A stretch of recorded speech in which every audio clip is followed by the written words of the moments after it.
My in-laws came over unannounced while I was recovering from surgery. My mother-in-law looked around and said, "This place is filthy. No wonder he looks miserable." I couldn't even stand without help.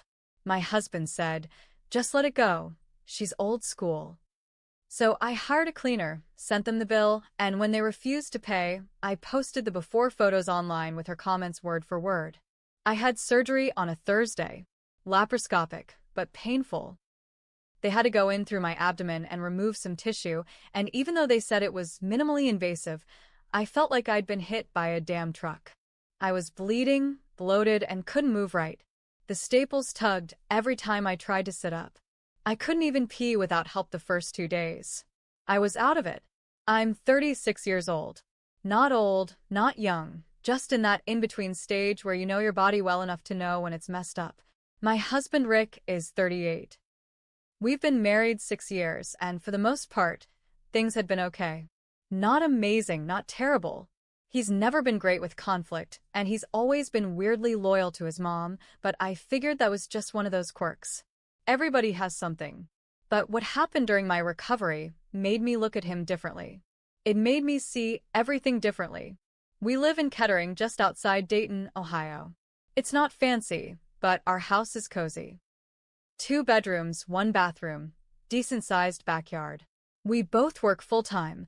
I'm a dispatcher for a logistics company. Rick works in HVAC. Nothing glamorous, but we do all right. We'd saved up for my surgery, planned every detail, and I was proud of how I got the house in order before going under the knife. I made freezer meals. I did all the laundry. I changed the sheets. I vacuumed. I even bought paper plates, so Rick wouldn't have to do many dishes. I thought I had done everything I could. What I didn't count on was my in-laws. It was my second full day home. I was lying on the couch in the living room, half asleep, drugged out of my mind on pain meds. I had a blanket over me, my heating pad on, and a puke bucket next to the couch just in case. My hair hadn't been washed in days. I was wearing an old t-shirt and adult diapers because getting to the bathroom was still tricky. I heard knocking. I assumed it was a delivery or maybe one of the neighbors dropping something off. I yelled out, "Come in," like a fool. The door opened, and in walked Barbara and Hal, my husband's parents. Barbara looked around like she had just walked into a gas station bathroom. Her nose wrinkled. Her eyes narrowed. "Oh my God, Hal," she said. "Look at this place." Hal, as usual, said nothing. He's more of a shadow than a person. Just stands behind her and nods. Barbara didn't even acknowledge me at first. She walked past the couch, stepped over a small pile of laundry I'd asked Rick to put in the washer, and made a noise like she'd smelled sour milk. "This place is filthy. No wonder he looks miserable." I blinked at her, trying to sit up, but the pain shot through my side like a knife. I couldn't even speak.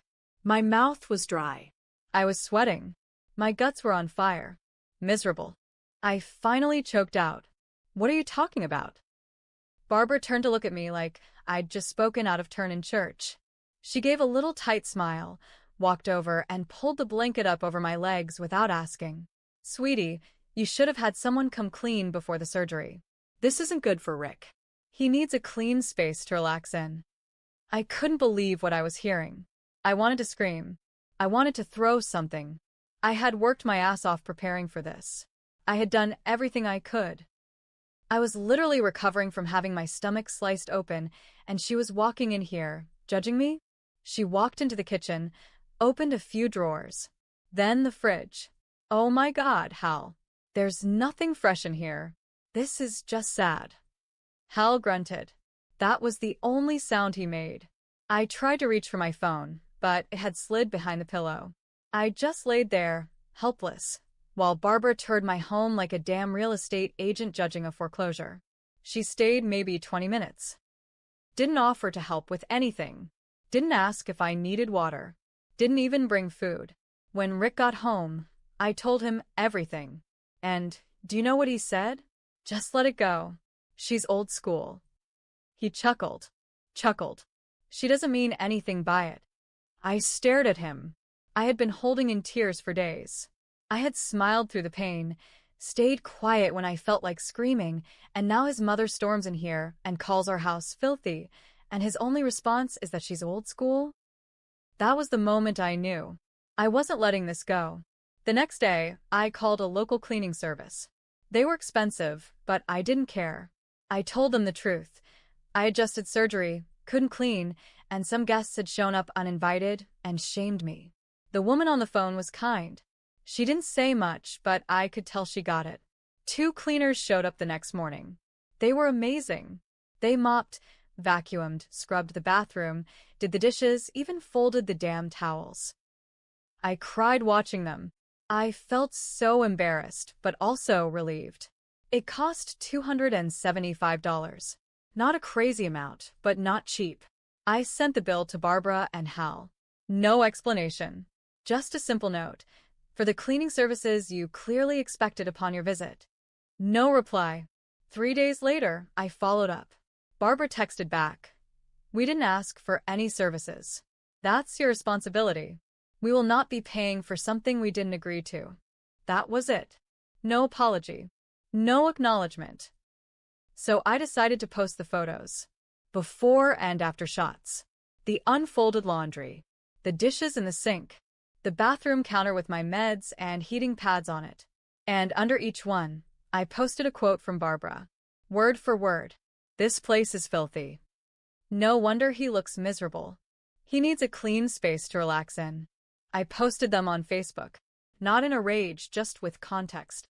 The caption said, 2 days post-op. Couldn't stand without help. This was the filthy state my mother-in-law commented on. I've included her words here, so they aren't misquoted. I then hired a cleaner and sent her the bill. This was the response I got. It didn't go viral, but it got traction. My coworkers saw it. So did a few of Barbara's church friends. She called Rick crying the next day, saying I had embarrassed the family. Rick told me I was being cruel. I told him that letting someone come into our home, insult me while I was sick, and then refusing to take responsibility, that was cruel. He slept on the couch that night. Rick didn't talk to me much the next few days. He moved around like a ghost, grabbing his toolbox, coming home late, sitting at the kitchen table staring at his phone. I didn't care. I was done playing nice. By the time I was strong enough to shower on my own, the Facebook post had over 200 comments, most of them supportive. A few of them vague and judgmental, the kind that come from older women who still think airing dirty laundry is worse than being humiliated. But the most surprising thing was a private message I got from Rick's cousin, Marcy. She wrote, "Just saw your post. I'm not surprised. Aunt Barb did the same to my mom after her surgery. Called her lazy and made fun of her weight. You're not alone. She's cruel." That one message lit a fire in me. I wasn't just being sensitive. I wasn't imagining things. Barbara had a pattern. I asked around. Quietly. Talked to Rick's sister, Leah, too. She lives in Toledo and keeps her distance. She said, Mom made me cry at my baby shower. Told me my house was depressing, and my husband looked like he was trapped. I stopped inviting her over after that.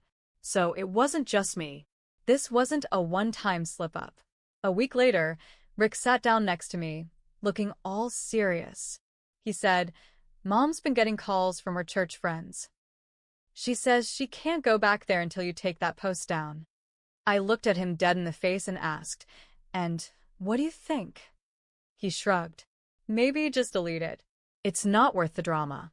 You proved your point." I said, "She humiliated me while I was recovering from surgery. She made me feel worthless in my own home. And you're more worried about her reputation at church?" Rick didn't answer. He just picked at the label on his beer bottle and wouldn't look me in the eye. I told him, "If you want me to take it down, she has to apologize. And she has to pay the damn cleaning bill." He got up and walked out. Didn't come home that night. The next day, Barbara created a new group chat called Family Matters. She added Rick, me, Leah, Hal, and a few cousins. Her first message, "This drama needs to stop." What was posted online was misleading and unfair. I never meant to hurt anyone, but this attack on me has gone too far. I responded, Your words were quoted. Your actions were witnessed. If you feel attacked, maybe it's because the truth is uncomfortable. She replied, It's not Christian to shame your elders publicly. Leah chimed in, It's not Christian to walk into someone's home while they're recovering from surgery and tear them down. Then Rick left the group chat. Just exited, like a coward. Barbara messaged me privately. I hope you're happy. You've turned my own son against me. I stared at that message for a long time. Then I typed, No. You did that all by yourself. The next few weeks were cold and quiet. Rick came home late, slept on the couch because his back hurt, kept his phone locked. Then one Friday, I woke up at 2 a.m. to pee and found the couch empty. His car was gone. When he came back the next morning, I asked where he was. He said, Needed space. Slept at Dave's. I said, Then show me the text from Dave. He glared at me. That's when I realized something else was going on. And I wasn't done with Barbara yet. I had something else planned. Because I'd learned something in that family group chat, something Barbara didn't mean to let slip. She said, I never meant to hurt anyone, but a few days earlier, she told Rick I was faking how bad the surgery was. That maybe I was exaggerating to get attention. That was the match. And I was about to light it. After Rick's night at Dave's, I started watching him more closely. I had a gut feeling one I didn't want to admit out loud. I checked the shared phone bill. Not because I wanted to spy, but because something felt off. Numbers I didn't recognize. Texts and calls at weird hours. Same area code. Local. So, I called one of the numbers. A woman answered. She sounded surprised, maybe mid-30s, same age as me. Hello. I froze for a second, then said, Hi, this is Rick's wife. Who am I speaking with? Long pause. Then the line went dead. I didn't even have to call back. That told me enough. Rick wasn't just defending his mom. He was lying to me about everything. The next morning, I sat Rick down. I know, I said. Don't lie to me. He stared at the table. Didn't speak for a good 30 seconds. Then he muttered. It didn't mean anything. I just needed to talk to someone. While your wife was recovering from surgery? He said nothing. I stood up. You can go now. And I'll be sending the rest of the cleaning bill to your mom, with the lawyer's note attached. His eyes widened. You're involving lawyers now? I nodded. Yep. Since your family wants to play games, I'm playing back, with rules. Leah, Rick's sister, messaged me again a few days later. You should look into Mom's Facebook history, she said. I didn't understand what she meant until she sent screenshots. Turns out, Barbara had been leaving nasty comments on local community pages for years, shaming single moms, mocking neighbors with messy lawns, calling people unfit for all kinds of petty reasons. It was all public, all under her real name. So, I started collecting them. I made a folder. 37 screenshots. Some of them were from posts about disabled veterans. Others were about people asking for help after surgery, just like I had gone through. One comment said, If you can post online, you can mop your floor. She posted that under a story about a woman recovering from a C-section. I knew what I had to do next. I didn't go back to Facebook this time. I went bigger. I submitted a story, anonymously, to a local Facebook community group Barbara was active in. It was titled, My Emile called me filthy while I was recovering from surgery, then refused to pay for the cleaner after showing up uninvited. It went viral in the group. People guessed who it was. Fast. Because I included one of her exact quotes and linked one of her public comments from her own account. The group turned on her hard. One woman commented, I remember her judging my daughter's GoFundMe. This is the same woman. Someone else replied. She tried to get our neighborhood association to fine a guy with a disability because he didn't mow his lawn. She's a menace. Barbara left the group the next day. Deleted her account 2 days later. Rick came by that weekend to talk. He looked like hell. Thin, pale, shaking. Said he was staying with a friend from work. Then he dropped the real bomb.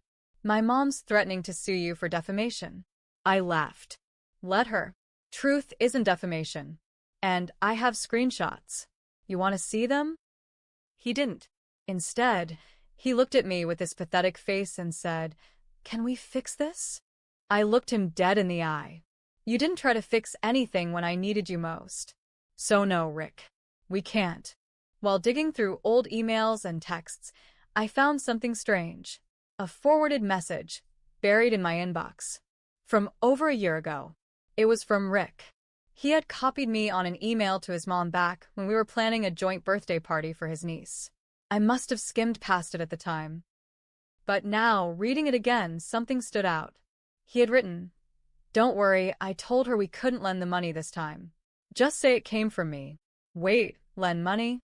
I searched through more messages. Turns out Barbara had asked Rick to borrow $3,000 last year for roof repairs. Rick didn't have it. I did. I had just received a small work bonus. Rick told me he wanted to put it toward the emergency fund. I agreed. But what really happened? He gave that money to Barbara. Without telling me.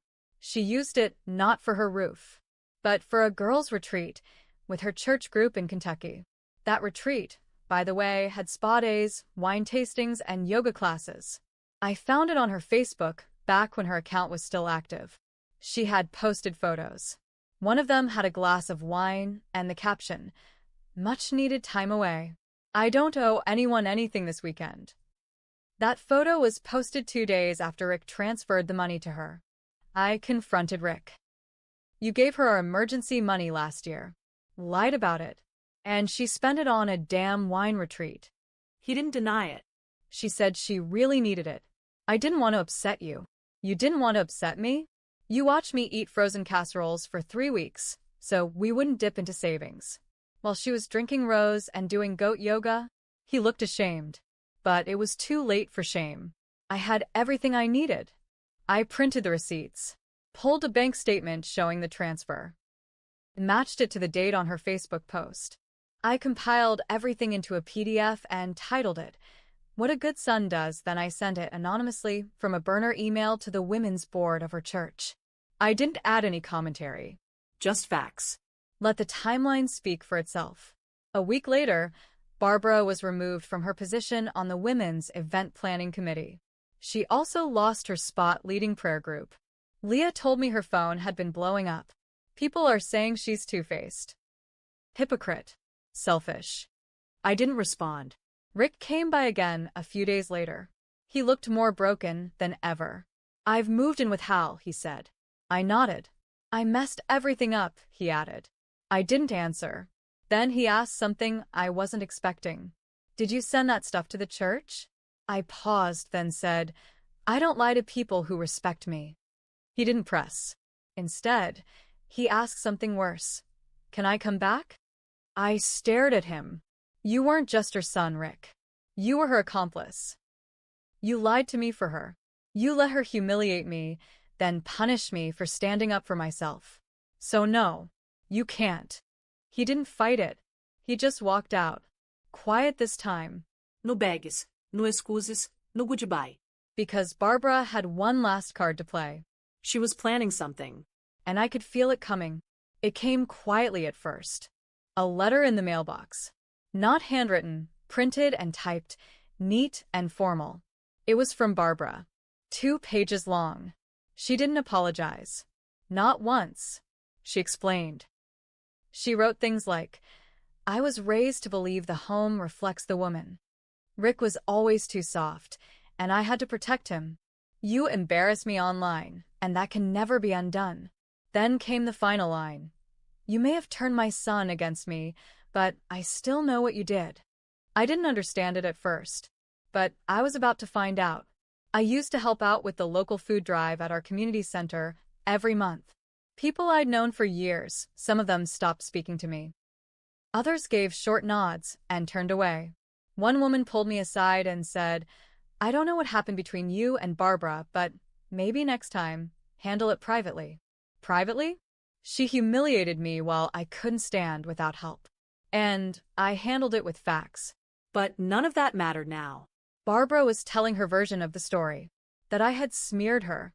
That I had used social media as a weapon. That I ruined Rick's life out of pride. She wasn't done with me. She was poisoning the well. Here's where I'll admit something. I didn't stop with the post and the PDF. I also mailed a copy to her church anonymously. And maybe I didn't need to do that. Maybe I had already won. But I was angry. I wanted her to feel humiliated the way I had. I didn't just want an apology. I wanted her to suffer. And I got what I wanted. But the blowback hit me too. People started whispering. My job heard about the post. Someone made a complaint to HR. Said I was cyberbullying a senior citizen. It didn't go anywhere legally, but the damage was there. My boss pulled me aside. I'm not judging your personal life, she said, but keep it off the internet. Rick messaged me out of nowhere one night. Said he'd been laid off. Not fired, just part of company changes. But I knew the truth. He was distracted, missing appointments, losing focus. His whole life was unraveling. He asked if we could meet up. Just talk. I agreed. We met at a diner halfway between our old house and his dad's place. He looked like a man who hadn't slept in weeks. He said, I was a coward. I know that now. I nodded. Let him speak. She used me, he said. Mom. She always did. And I let her. Then he looked me in the eye. And you didn't let anyone use you. Not me. Not her. It sounded like a compliment. But it wasn't. Because what he was really saying was, you fought back. Harder than I ever could. And now you're just as cold as she is. I mailed her one more letter. No return address. No signature. Just a photo. A copy of the hospital discharge paper with the words, 2 days post-op, uninvited. Unforgivable. And a sticky note that read, you made your bed. I never heard from her again. Rick and I divorced. Quietly. No court fights. No screaming. Just paperwork and silence. He didn't fight me on anything. Didn't ask for the house. Didn't even want the furniture. I kept it all. Not out of spite, but because I had built that life. I had cleaned it, fought for it, protected it. Barbara, from what I hear, still goes to a new church. Smaller. Out in Troy. Doesn't post anymore. Doesn't speak to Leah. Barely sees Rick. I don't know if she learned anything. But I do know this. The next time someone thinks they can walk into a woman's home while she's bleeding and broken and call her filthy, they'll think twice. Because I made an example out of her. And I'll never apologize for that.